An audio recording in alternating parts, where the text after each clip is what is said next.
Hey, happy day.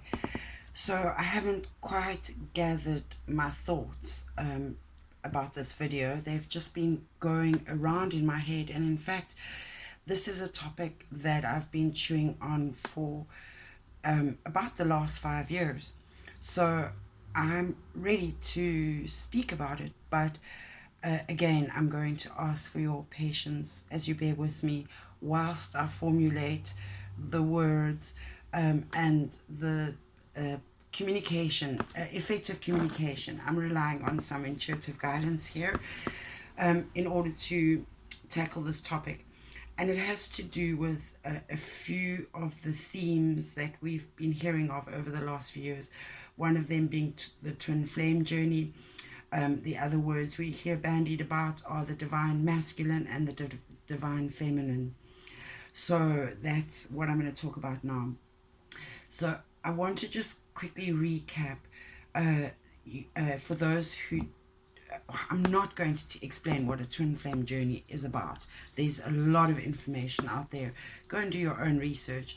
Essentially, it's two souls who, when if we were each a flame, when they were separated at some point, and in each lifetime we are united with our twin flame in order to serve a higher purpose.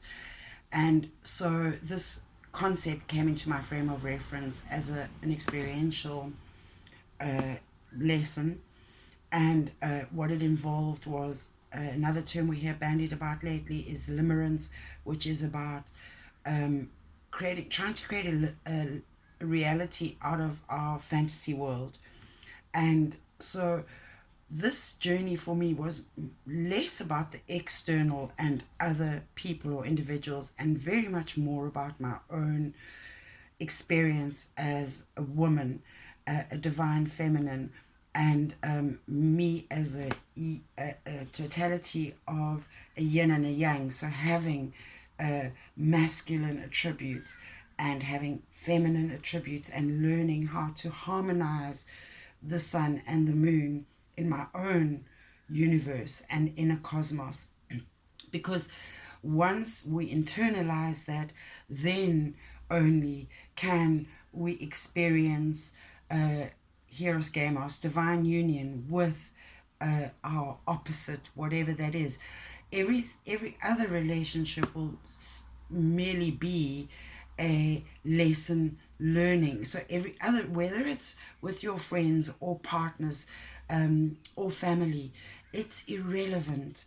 The relationships are all essentially the same, and your boundaries that apply to your relationships are the same across any category it falls into, because you have a value and a worth, and that is never compromised regardless of who you're having a relationship with and what that relationship is. So they pretty much essentially stay the same, in that you are a sacred being and you have value, and you are worthy, and you will always resonate with others that fall onto the same frequency that you do.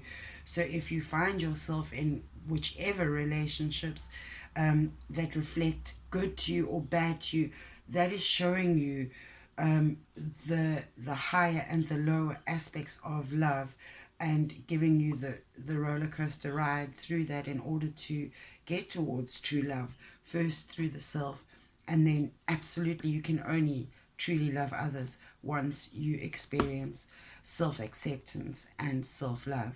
Everything else is just a reflection of a projection of love, but it's not the true essence of what that energy is about, which is unconditional. It's compassionate. And again, in the Destiny card reading yesterday, the card that came up was love, the verse from the Bible about love is kind, love is patient. So, what I want to speak about is how what I notice out in the world. I know obviously men and women, and I operate with them at different levels. So I have relationships with some divine feminines who I can see have been doing the work on healing themselves And many of the women who've been doing the hardest work have been doing it with art, codependent, and toxic relationships. They've really been owning their stuff. But yet, what I'm finding is the wounded feminine is definitely needing that codependent, toxic relationship in order to heal her wounds. I'm hoping she's healing. I'm sorry for the very difficult journey you chose, but know that as we learn and grow and heal, that is the birth, death, and rebirth cycle of transformation, we do level up, and things do get better, and we do find as our frequency raises within ourselves, we naturally resonate with those frequencies outside ourselves.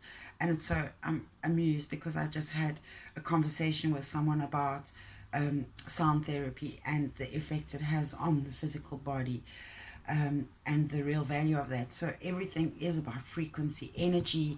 It's one of the laws of the universe is energies exists, and it's always in motion. So what we can do, and where we are the magician and the alchemist, is to change the frequency and start to learn to resonate more harmoniously with the universe, the one song. And your voice matters as part of the choir. So again, let's quickly look at what I'm noticing currently is that many women have had to raise their children as single parents. Even in co-parenting situations, generally they will have had the bulk, at least 80% of the responsibility and the active daily care, emotionally, mentally, and physically, of those children. And the fathers have been remotely involved. And I've also been aware of the fathers, the men in those situations, and I am understanding how hurt and traumatized they've been. But many of them have chosen very toxic coping techniques or mechanisms, and drinking, sex, porn, violence, a lot of acting out. Some even use gym to buff out, but as a form of punishment, not as a form of healing and self-care. They really hurt themselves, and in order to present themselves better, they are using steroids and all kinds of other enhancing techniques, as are the feminines. If we look at all the aesthetic enhancements, Botox, boobs, butts, whatever, there's all this superficial external display going on, when actually the real work goes on the inside. And over the few years in my healing journey, I thought it was wise to use social media at various points to get guidance. And so I watched videos by Matthew Hussey and other such fellows who talk about dating and as women what we could be doing differently and better, and how to play the game, essentially. All these tools that I looked at and tried to access were all trying to tell me how to play a game, how to play a role. And well, I want to, I'd love to, if only it were that easy, in that yes, I could play the game, and in some ways it would be easier because perhaps I would be dating.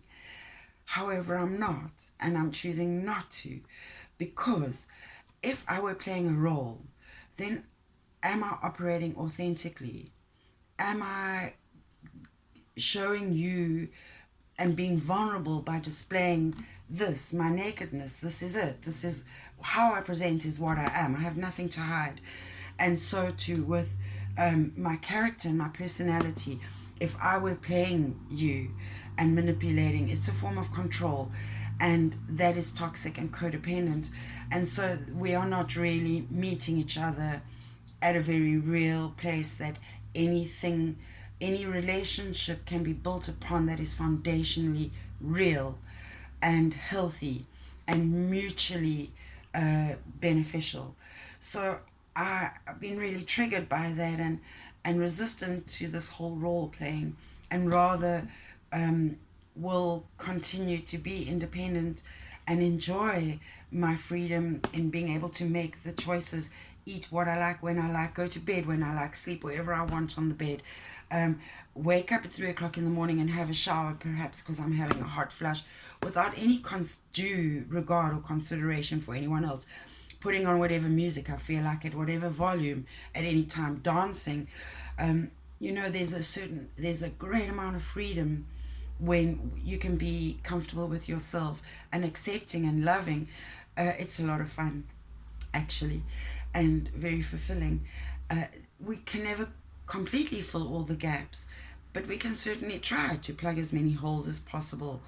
And at some point, when we've plugged the right amount of holes and we're buoyant in our own capacity, we will bump into other buoyant vessels, and we will then have a pleasurable journey that honors the soul and the body, the mind, our emotions, that is in the true essence of love. So one of the things I want to say that I'm noticing is that from the masculines, and particularly the fathers and those husbands that are feeling rejected and perhaps a failure, your marriages didn't work out, your life didn't quite pan out the way you had expected, even for all the hard work and application and still the continued hard work for needing to support your dependents and offsprings and what have yous. Here's the thing I'm noticing is that there's a lot of kickback. I'm seeing a lot more acting out and pushback and resistance by our fathers against the possibility that they may have failed in their capacities. It is a very real and difficult thing to accept that we have failed. I have had to do it recently too. We are great, but within our greatness, we're also not so great. We're a duality of everything. So you get to be great, but only in recognition of your non-greatness. Your awesome and your flawsome need to be equally, not necessarily validated, but certainly recognized. And sometimes we do need to validate them we need to be bad in order to learn how to be good. So what I'm hoping is that we're going to see a shift, because we need a lot more love and a lot less of this Mars, angry, aggressive approach. It is not healing. It is not resolving the situations. So I've been thinking a lot about how do we answer all the questions for our societal dysfunctions. And essentially it boils down to the fact is, you need to build a bridge of love. And the only way I think that perhaps is possible is through our children. When we can be loving and compassionate and kind and caring and put our children's needs first, beyond our own, I believe that teaches us to be more loving, and it enables us to build that bridge that we need in order to have better relationships with everybody's. So thank you for listening to this message. I just wanted to plant a seed of contemplation for how we are transacting our various relationships, and how we are carrying forth in life. Namaste in the cave.